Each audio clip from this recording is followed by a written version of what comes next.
Hello everyone, स्वागत है आप लोगों को ऑल एग्जाम प्लेस के इस यूट्यूब प्लेटफॉर्म पर। मेरा नाम है लोकेश गुप्ता। हम लोग यहाँ पर एक सीरीज हमने शुरू की है आप लोगों की असिस्टेंट प्रोफेसर की जो एग्जाम है उसकी तैयारी के लिए। 2 अगस्त को आप लोगों की एग्जाम है, तो हम लोग यहाँ पर जो आपकी पीवाईक्यूज की एक सीरीज हमने शुरू की है, इसमें हम लोग के सारे पीवाईक्यूज हम लोग इंपोर्टेंट करवा रहे हैं, जिसमें अदर स्टेट के पीवाईक्यूज भी है और एमपीपीएससी ने जो पूछे वो भी हमने प्रश्न लिए हैं। ठीक, तो आज हम लोग उसी कड़ी में बात करें। यूनिट 2 का दूसरा वीडियो है, उसको हम लोग देखने वाले हैं। चलिए, कोर्स की जानकारी आपको पता है कि ऑल एग्जाम प्लेस पर पॉलिटिकल साइंस की क्लासेस शुरू हो चुकी है। जो बच्चे मेरे साथ जुड़कर पॉलिटिकल साइंस की तैयारी शुरू करना चाहते हैं वो जिसको ज्वाइन कर सकते हैं। एक कोर्स में आपको 3 चीजें प्रोवाइड होगी, नेट, सेट और एपी, है ना। तो एपी की तैयारी भी आपकी हो जाएगी इसमें, नेट की, सेट की। जिन लोगों का नेट नहीं हुआ वो नेट के लिए इसको परचेस कर सकते हैं, और जिन लोगों का नेट हो गया वो एपी के लिए इसको परचेस कर सकते हैं। ठीक है, इसकी अगर हम बात करें तो ऑफर फीस है 2999, और मतलब एक्चुअल फीस जो है वो 2999 है, बट अभी अगर आप इसको लेंगे तो ये आपको मिलेगा 2000 प्लस जीएस। ठीक है, इसमें एक कोर्स आपको मिल जाएगा। आपको 3 चीजें अवेलेबल होंगी, नेट, सेट और एपी। चलिए, हम शुरू करते हैं यहाँ पर। अगला जो हमारी कड़ी थी, कड़ी को आगे बढ़ाते हैं। एक वीडियो हमारा पिछला आ चुका है, उसी कड़ी को आगे बनाते हैं। 25 क्वेश्चन का एक वीडियो आ चुका है, अगले क्वेश्चन हम लोग देखते हैं। नेक्स्ट प्रश्न है, व्यवहारवाद की आलोचना करते हुए किस आदर्शात्मक विचारक ने व्यवहारवादियों को मूर्खतापूर्ण कबाड़ इकट्ठा करने वाला कहा था? तो आपको बताना, व्यवहारवाद की आलोचना करते हुए किस आदर्शात्मक विचारक ने व्यवहारवादियों को क्या कहा है? मूर्खतापूर्ण कबाड़ इकट्ठा करने वाले कहा था। Collectors of trivial rubbish, trivial rubbish, है ना। While criticizing behavioral which normative theorists labeled behavioralists as collectors of trivial रबीश। Options हैं लियो स्टॉस, बी जॉन रॉल्स, सी माइकल ओकेशॉट और डी एरिक वो गेलिन। क्या रहेगा आंसर? का आंसर रहेगा ए, लियो स्टॉस ने व्यवहारवाद की आलोचना की। उनका कहना था कि व्यवहारवाद बड़ी राजनीतिक समस्याओं को छोड़कर छोटी और महत्वहीन चीजों के आंकड़े जुटाने में अपना समय नष्ट कर रहे हैं। सेकंड है, सत्य से पहले प्रासंगिकता अधिक महत्वपूर्ण है, तो relevance is more important than truth itself. ये दर्शन राजनीतिक विज्ञान के किस आंदोलन से गहराई से जुड़ा हुआ है?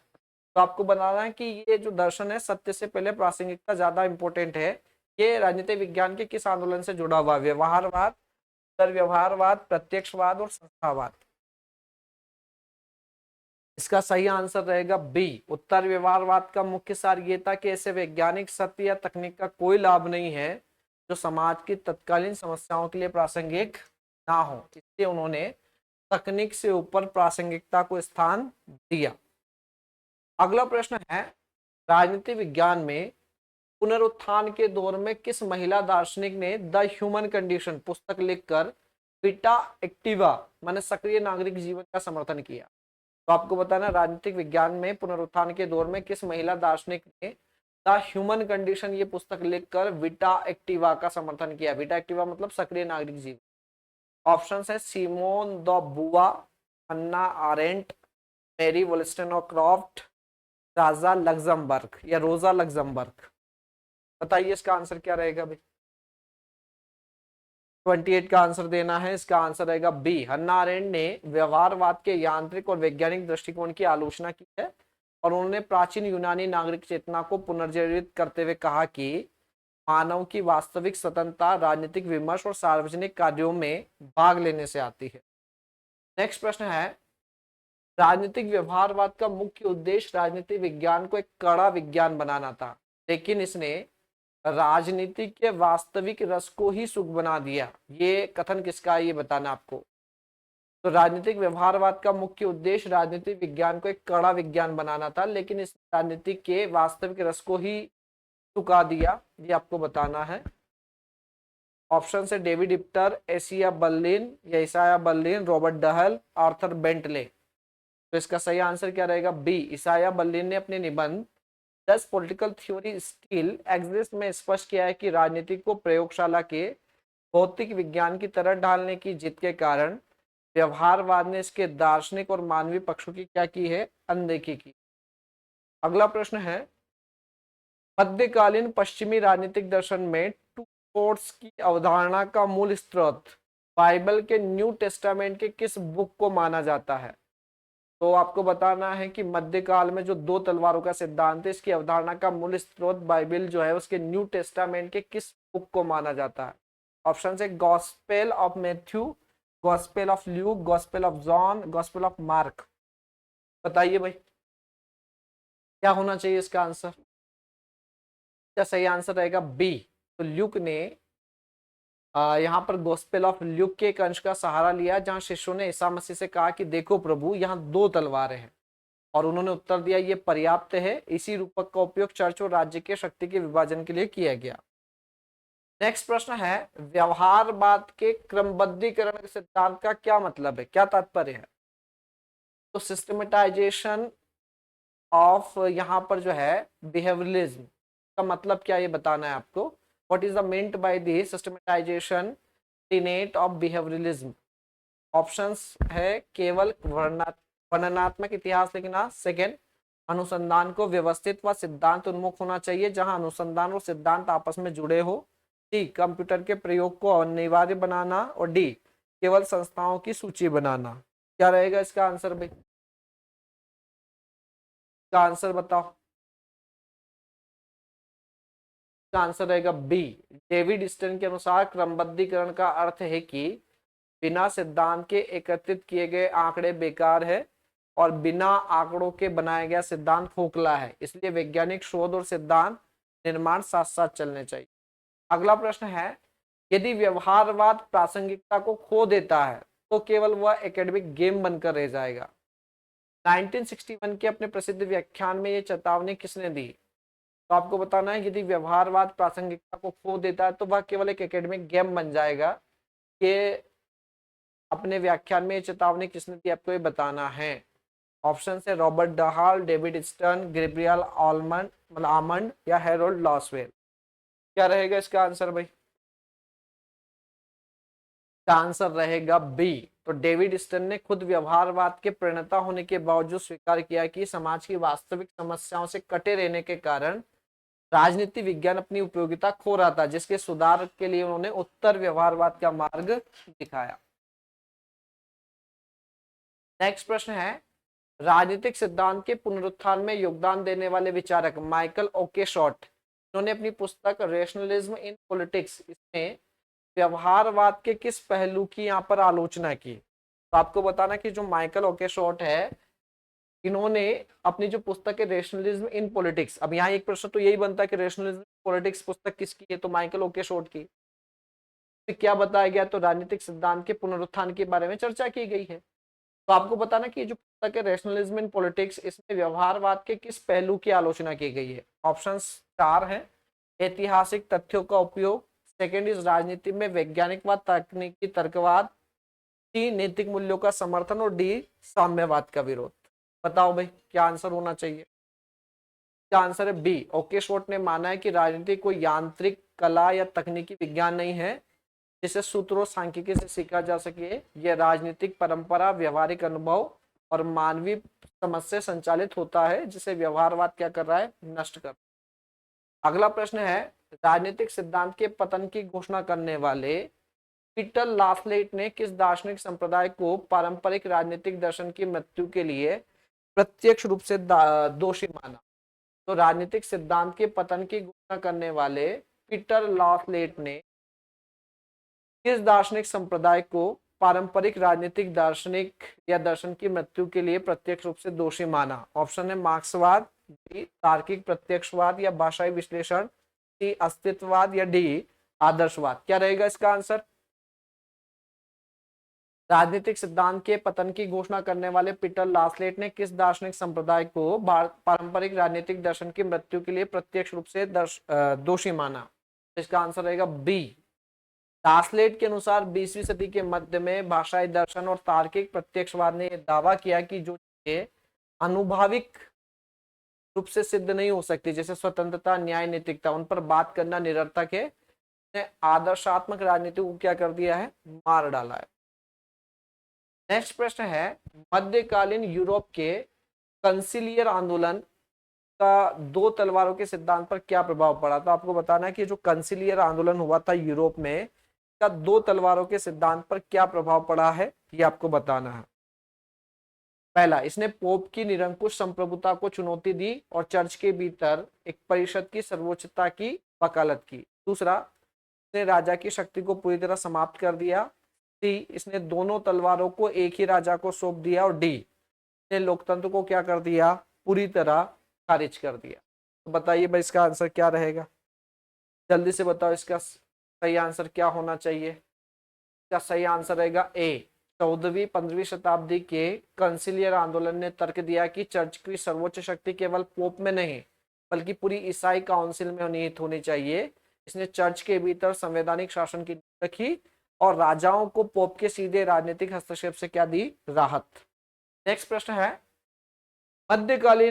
मध्यकाल में चर्च और राज्य के बीच संघर्ष के दौरान किस प्रसिद्ध इतालवी दार्शनिक ने डी मोनक्रीवा ने सिद्ध किया कि पोप को भौतिक या लौकिक मामलों में कोई न्याय क्षेत्र नहीं होना चाहिए? मैंने राजा की सर्वोच्चता मानी और कहा कि राजा या जो भौतिक क्षेत्र उसमें पोप को हस्तक्षेप नहीं करना चाहिए। तो आपको बताना है कि डी मोनक्रीवा एक पुस्तक है, उसमें ये किसने कहा कि भौतिक या लौकिक मामलों में कोई न्याय पोप को कोई न्याय क्षेत्र नहीं होना चाहिए? ऑप्शन है Machiavelli, Date इलिघेरी, Marcello of the Padua और फ्रांसिस्को सुआरेज। ऑप्शन इसका सही रहेगा बी। दाते ने स्पष्ट किया कि रोमन साम्राज्य की स्थापना ईश्वरीय इच्छा से हुई थी। सम्राट की सत्ता सीधे ईश्वर से आती है, इसलिए पोप का यह दावा कि लौकिक तलवार उनके अधीन है पूरी तरह गलत है। तो यहाँ देवी सिद्धांत दिया गया था राजा की उत्पत्ति या राज्य की उत्पत्ति का, जिसमें कहा था कि राजा जो है ईश्वर से शक्ति प्राप्त करता है। उस सिद्धांत के अंतर्गत कहा गया था कि पोप को कंट्रोल करने का अधिकार नहीं है राज्य को। नेक्स्ट प्रश्न है, व्यवहारवाद की नियमन की आलोचना करते हुए उत्तर व्यवहारवादियों ने किस बात पर बल दिया? तो व्यवहारवाद की जो रेगुलरिटी की आलोचना करते हुए उत्तर व्यवहारवादियों ने किस बात पर बल दिया? पहला, मानव व्यवहार पूरी तरह से स्थिर और हमेशा भविष्यवाणी योग्य है। बी, जटिल सामाजिक और राजनीतिक संकटों में मानव व्यवहार अनिश्चित होता है, इसलिए केवल सतही नियमन खोजना निरर्थक है। डी, राजनीति में गणित का प्रयोग पूरी तरह बंद होना चाहिए। और डी, इतिहास को पूरी तरह क्या कर देना चाहिए? नकार देना चाहिए। तो बताइए इन चार ऑप्शंस में से कौन सा सही है? व्यवहारवाद की नियमन की आलोचना करते हुए उत्तर व्यवहारवादियों ने किस बात पर बल दिया, आपको ये बताना है। इसका सही आंसर क्या रहेगा भाई? इसका सही आंसर रहेगा बी। उत्तर व्यवहारवादियों का मानना था कि 1960 के जो दंगे हैं, 1960 के दशक के और संकट, उन्होंने साबित कर दिया कि इंसानी व्यवहार को लेबोरेटरी के चूहों की तरह फिक्स्ड नियमों से बांधा नहीं जा सकता। नेक्स्ट प्रश्न है, व्यवहारवादी क्रांति ने राजनीतिक विज्ञान को उसकी ऐतिहासिक जड़ों से काटकर एक एब्स्ट्रैक्ट टेक्नोलिज्म में बदल दिया था। ये आरोप किस पुनरुत्थानवादी विचारक का है? तो व्यवहारवादी क्रांति ने राजनीतिक विज्ञान को उसकी ऐतिहासिक जड़ों से काटकर क्या कर दिया? एक एब्स्ट्रैक्ट टेक्नोलिज्म बदल दिया था। यह आरोप किस पुनरुत्थानवादी विचारक का है, ये आपको बताना है। जॉन रॉल्स, एरिक वो गिलिन या गैलिन, डेविड स्टन या रॉबर्ट डहल? बताइए भाई इसका आंसर दो जल्दी से। व्यवहारवादी क्रांति ने राजनीतिक विज्ञान को उसकी ऐतिहासिक जड़ों से काटकर क्या कर दिया कि एब्स्ट्रैक्ट टेक्नोलॉजी बदल दिया है। ये विचार किसका है? ये आरोप किसने लगाया है? इसका आंसर है बी। एरिक ओ गिलिन ने अपनी पुस्तक the new science of politics, पुस्तक का नाम याद रखना है, व्यवहारवाद की कड़ी आलोचना की और इसे राजनीति के दार्शनिक और ऐतिहासिक मर्म को नष्ट करने वाला माना। नेक्स्ट प्रश्न है, मध्यकालीन पश्चिमी राजनीतिक दर्शन में पाद्रो आदो व्यवस्था का संबंध दो तलवारों के सिद्धांत के किस पहलू से था? तो in medieval western political philosophy the पेड्रोडोटम was related to which aspect of the two sword theory? Options हैं, पहला, राजा द्वारा चर्च को पूरी तरह समाप्त करना। सेकंड, चर्च द्वारा राजाओं को नए विजित देशों में धार्मिक प्रशासन पादरियों की नियुक्ति का अधिकार सौंपना। डी, करों का समान बंटवारा। और डी, नागरिक कानूनों का यहाँ पर क्या करना? कोडिफिकेशन। तो बताइए भाई इसका आंसर क्या होना चाहिए इन चार ऑप्शंस में? इसका सही आंसर होगा बी। ये व्यवस्था राजा और चर्च के बीच एक विशेष समझौते को दर्शाती थी, जहां पोप उपनिवेशों में कैथोलिक धर्म के प्रसार के बदले राजा को क्या सौंपता था? कुछ आध्यात्मिक अधिकार सौंपता था। नेक्स्ट प्रश्न है, उत्तर व्यवहारवाद के क्रेडो ऑफ रिलेवेंस के अनुसार पॉलिटिसाइजेशन ऑफ प्रोफेशन, इसका क्या अर्थ है आपको बताना है। उत्तर व्यवहारवाद का जो क्रेडो ऑफ रिलेवेंस, प्रासंगिकता का जो सिद्धांत, उसके अनुसार पॉलिटिसाइजेशन ऑफ प्रोफेशन, इसका क्या अर्थ है? पहला, सभी राजनीतिक वैज्ञानिकों को चुनाव लड़ना चाहिए।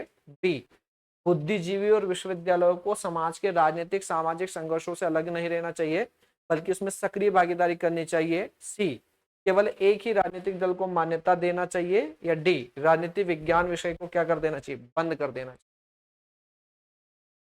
बताओ भाई इसका आंसर।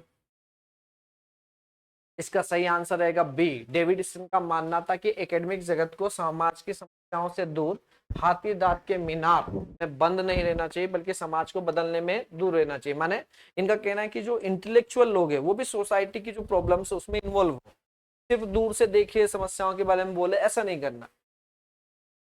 नेक्स्ट प्रश्न देखिए, 12वीं शताब्दी के उत्तरार्ध में किस विचारक ने मेटालोगिकस लिखकर तर्क दिया था कि राजा को, मैंने आपको बताना है पुस्तक मेटालोगिकस किसने लिखी, और इसके लिखकर ये तर्क दिया था कि राजा को न्याय करने के लिए चर्च के नैतिक दर्शन की आवश्यकता अनिवार्य रूप से होती। आपको ये बताना है कि चर्च के नैतिक मार्गदर्शन की आवश्यकता राजा को होती है, माने राजा चर्च के नियंत्रण में है, ये शब्द है। Options, John of Salisbury, William of Ockham, Marsilio of Padua या सेंट एंसलम। इसका सही आंसर रहेगा ए।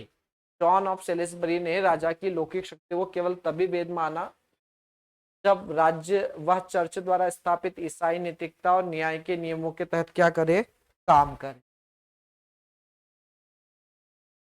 अगला प्रश्न है, 13वीं शताब्दी के अंत में फ्रांस का जो राजा था फिलिप चतुर्थ और पोप बेनिफेस अष्टम, इसके बीच संघर्ष का तत्कालीन मुद्दा क्या था? ने दो तलवारों के सिद्धांत की धज्जियां उड़ा दी। तो आपको बताना, फ्रांस का जो राजा था फिलिप चतुर्थ और पोप बेनिफिस अष्टम, इसके बीच संघर्ष का मुद्दा क्या था? की वजह से जो दो तलवारों का सिद्धांत है इसकी धज्जियां उड़ गई। ऑप्शंस हैं, फ्रांस द्वारा इटली पर अटैक, राजा द्वारा पादरियों की संपत्ति पर कर लगाना और पोप की सहमति के बिना बिशपों पर दीवानी मुकदमा चलाना, नए पोप का चुनाव, या फिर यरूशलेम का धर्म युद्ध।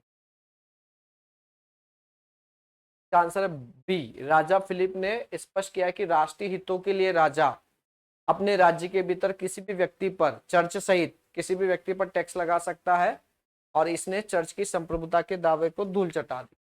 अगला प्रश्न है, थॉमस कुन इस प्रसिद्ध पुस्तक ने राजनीति विज्ञान में व्यवहारवाद के साइंटिफिक पैराडिग्म को चुनौती देकर उत्तर व्यवहारवाद या उत्तर आधुनिकता वाद जो है उसका मार्ग प्रशस्त किया, ये बताना है। तो थॉमस कुन की किस प्रसिद्ध पुस्तक ने राजनीति विज्ञान में व्यवहारवाद के वैज्ञानिक प्रतिमान को चुनौती देकर उत्तर व्यवहारवाद और उत्तर आधुनिकतावाद का मार्ग प्रशस्त किया? आपको ये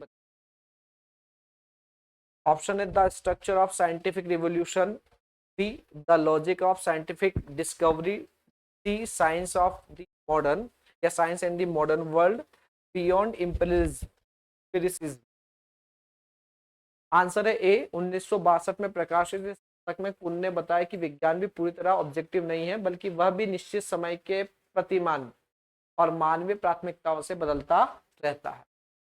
अगला प्रश्न है, डेविड स्टन द्वारा प्रतिपादित व्यवहारवाद की 8वीं विशेषता एकीकरण का क्या अर्थ है? ये आपको बताना है। What is the meaning of integration, eight characteristic of behaviouralism propounded by David Easton. Options क्या है?